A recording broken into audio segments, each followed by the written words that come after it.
తాకట్టు పెట్టైనా అమ్మేసైనా సరే నేను కాపాడుకుంటాను. నీకేం కాదు, నేను ఉన్నాను కదా, నాయుడు బాగున్నాడు.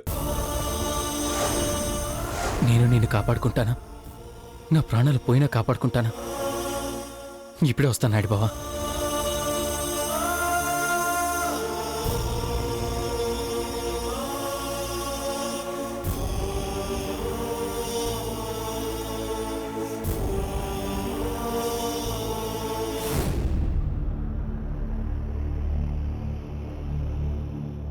ఏంట్రా వాళ్ళని కాల్చు అంటే ఇలా వచ్చావేంటి? ఇప్పుడు కాలుస్తాను.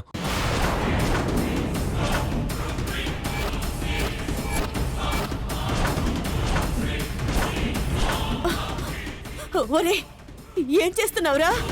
నేను నాయుడు బావని చంపడానికో స్నేహాన్ని ఎత్తుకెళ్ళడానికో రాలేదు. వాళ్ళని నీ నుంచి కాపాడడానికి వచ్చాను. చావాల్సింది నాయుడు బావ కాదు, నువ్వు.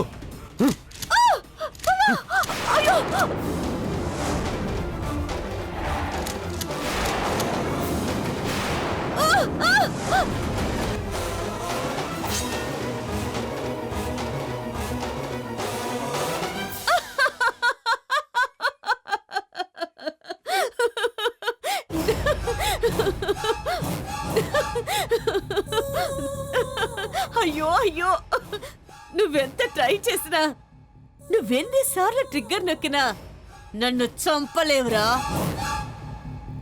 ఎందుకంటే దీనిలో బుల్లెట్స్ లేవు, ఎంటీ గన్. నువ్వు నా మనిషివి కాదని, వాళ్ళని నేను చంపకుండా అడ్డుకోవడానికి వచ్చిన మనిషివని నాకు ఎప్పుడా తెలుసురా. కొన్ని గంటల్లో నువ్వు చచ్చిపోతావని కూడా తెలుసు. సిటీలో నువ్వు ఆ పెద్దావిడితో చెప్తున్నప్పుడే చాటుగా అంతా విన్నాను.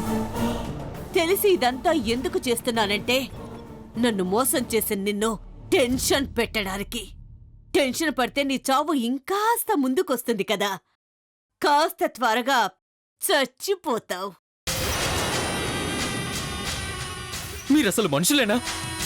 డబ్బు కోసం జీవితాలతో ఆడుకుంటారా? డబ్బే జీవితంరా, డబ్బే జీవితాలను ఆడిస్తుంది. కానీ ఆ డబ్బు మనిషిని బ్రతికించలేదు. అందుకు నేనే సాక్ష్యం. ఎంత డబ్బు పోసినా నా ప్రాణాలు నిలబడ. దయచేసి డబ్బుపై ఆశ వదులుకొని మనుషులతో జీవించడం నేర్చుకోండి. పోయే కాలం దగ్గర పడేసరికి వేదాంతం చెప్తున్నావా తమ్ముడు? నువ్వు చెప్పింది నిజమే. చచ్చేవాణ్ణి డబ్బు ఆపలేదు, కానీ బతుకున్నవాణ్ణి డబ్బు ఎన్నో రకాలుగా ఆదుకుంటుంది. అందుకే నాయుడు బావను లేపేద్దామని డిసైడ్ అయ్యా.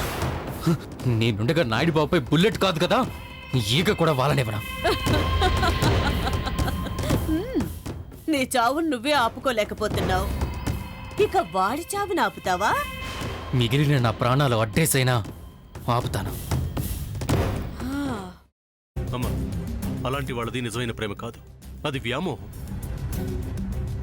ఎగ్జాక్ట్లీ చిన్నత్త, నిజంగా ప్రేమించుకున్న వాళ్ళు అలా చేయరు.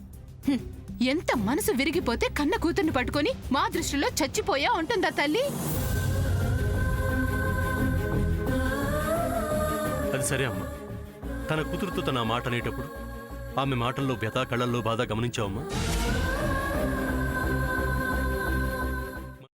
పెద్దబాబుకు బర్త్డే విషెస్ చెప్పు కూడా వెళ్ళాం కదా. ఊరికే ఎలా కాలిపోతుంది? మంట పెడితేనో పడితేనో తగలబడుతుంది.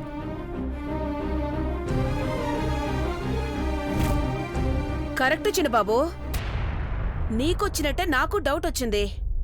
పార్వతే షర్టును తగలబెట్టిందనుకుంటా.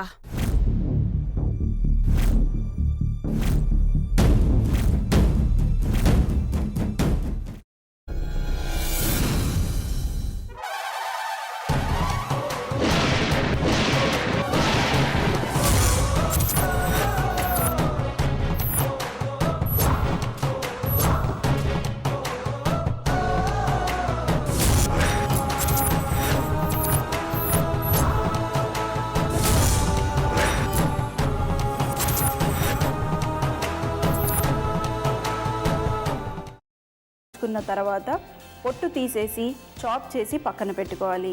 ఒక ప్యాన్లో కొద్దిగా నూనె వేడి చేసి అందులో ఆవాలు, మినప్పప్పు, శనగపప్పు, కరివేపాకు, సన్నగా తరిగి పెట్టుకున్న ఉల్లిపాయలు వేసుకుని 1 నిమిషం పాటు వేయించుకోవాలి. ఆ తర్వాత కాల్చి కట్ చేసి పెట్టుకున్న వంకాయని కూడా అందులో వేసుకుని బాగా మిక్స్ చేసి బౌల్లోకి ట్రాన్స్ఫర్ చేసుకుని అందులో తగినంత చిక్కటి పెరుగు లేదా పల్చటి పెరుగు వేసుకుని మిక్స్ చేసి అన్నంతో కానివ్వండి, చపాతీతో కానివ్వండి సర్వ్ చేసినా చాలా బాగుంటుంది.